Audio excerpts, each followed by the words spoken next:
చూస్తున్నారా వేడి వేడి చపాతీలు వస్తా అంటే పొగ వస్తాం కదా, ఒక సుడిగుండంలా లోపలికి లాక్కొని వెళ్తుంది కదా, అదే మా కిచెన్ వెంట్ హుడ్. రీసెంట్గా మాది పాడైందనమాట, చాలా పని చేయలేదు, దాన్ని పీకేసి అక్కడ కొత్తది పెట్టి. దీని కాస్ట్ వచ్చి $300 అనమాట. మన కరెన్సీలో 30,000 రూపాయలు అనుకోండి. మార్చడానికి మళ్ళీ 30,000 రూపాయలు అనమాట, చాలా ఎక్కువ అవుతుంది.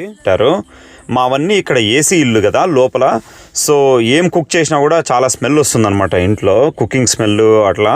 ఈవెన్ ఆ మాయిశ్చరు అవన్నీ కూడా మనకి లంగ్స్కి మంచిది కాదు. సో మనకి ఇక్కడ వెంట్ హుడ్ లేకపోతే పని జరగదనమాట. సో ఇది కొత్త వెంట్ హుడ్, ఫ్యాక్టరీ వాళ్ళే రీప్లేస్ చేస్తున్నారనమాట.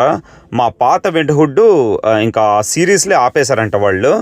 మాది ఇప్పుడు కొత్త వెంట్ హుడ్ ఇన్స్టాల్ చేస్తున్నారు. దీనికి 2 ఫిల్టర్స్ ఉన్నాయన్నమాట. మొత్తం వెంట్ హుడ్ ఒక చివరి నుంచి ఆ చివరి వరకు మొత్తం సక్షన్ ఉంది, ఒకే ఫ్యాన్ ఉంది. అండ్ ఆల్సో పవర్ కూడా చాలా ఎక్కువ ఉంది. వాళ్ళు ఇన్స్టాల్ చేయడానికి ఆల్మోస్ట్ మాకు 2 hours అట్లా తీసుకున్నారు వాళ్ళు, ప్రాపర్గా టెస్ట్ చేసి. ఆ పాతది మళ్ళీ మీకు ఇక్కడ అమెరికాలో తెలుసు కదా, పాత వెంట్ హుడ్ పారాయాలంటే మళ్ళీ దానికి మళ్ళీ ఒక $10 $20 ఫీజు వేస్తారనమాట, ట్రాష్ ఫీజు లాగా. మావన్నీ కూడా ఇవి హుడ్స్ పవర్ సప్లై అన్నీ కూడా పైనే ఉంటాయి, ఆ క్యాబినెట్స్లోనే ఉంటాయి అన్నమాట. వాళ్ళు ప్రాపర్గా చేసే నేనే 2-3 టవర్. కొత్త వెంట్ హుడ్ ఇప్పుడే ఇన్స్టాల్ చేశారు. కింద ఎల్ఈడి లైట్స్ కూడా ఉన్నాయి. ఈ పైన కొంచెము లీక్ ప్రూఫ్కి వాళ్ళు ఏదో ఇన్స్టాల్ చేస్తామని వెళ్ళారనమాట. ఇది వెంట్ హుడ్ కింద నుంచి అనమాట. నేను కెమెరా కింద నుంచి చూపిస్తాను మీకు, ఫ్యాన్ అవన్నీ. వాళ్ళు ఒక టేప్ లాంటివి తీసుకొచ్చారు. ఈ వెంట్లోంచి మన స్మెల్, ఆ పొగ అంతా బయటకు వెళ్తుంది కదా, అవి ఎక్కడా లీక్ కాకోకుండా సంథింగ్ అల్యూమినియంది, హీట్ రెసిస్టెంట్ కూడా, అది ఎంత హీట్ అయినా తట్టుకుంటుంది, ప్లస్ అది ఊడరాదు. అలా చేసి ఫైనల్గా ఇన్స్టాల్ చేశారు వాళ్ళు. మాకు 2 ఫిల్టర్స్ వచ్చాయన్నమాట, చాలా పెద్దది. ఇక్కడ చూసారా, ఇక్కడ నుంచి ఇక్కడికి, ఇంత ముందు అయితే ఇంతే ఉండే ఫిల్టరు. అదే కాక ఇది చాలా ముందరకు కూడా వచ్చిందనమాట, అంటే ఇక్కడ నుంచి వచ్చిన సక్షన్ మొత్తం లాగుతుంది అనమాట.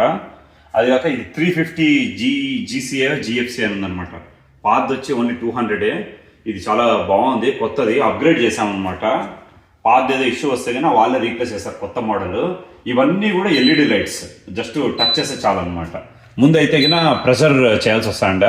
ఈవెన్ ఈ ఫస్ట్ మోడ్లో కూడా ఫ్యాన్ అసలు ఏం సౌండ్ వస్తాను లేదు, చాలా తక్కువ నాయిస్ వస్తుంది ఫ్యాన్ కూడా. ముందుది ఫస్ట్ దానిలోనే చాలా నాయిస్ వచ్చేది, బట్ ఈ థర్డ్ ఆప్షన్ అయితే మొత్తం ఫ్యాక్టరీ అనుకోండి. సౌండ్ చూడండి ఎలా వస్తుందో, చాలా సౌండ్ వస్తుంది.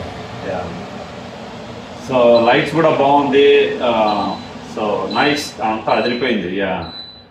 ఇది చూసారా, ఇది టైం కూడా సెట్ చేసుకోవచ్చు అనుకుంటా లత. ఇది ఒక ఆన్ చేసినాక పట్ల టైం తర్వాత ఆఫ్ అయిపోతుంది. ఇది కూడా ఆప్షన్ బాగుంది. Everything is so nice. Thank you. Subscribe.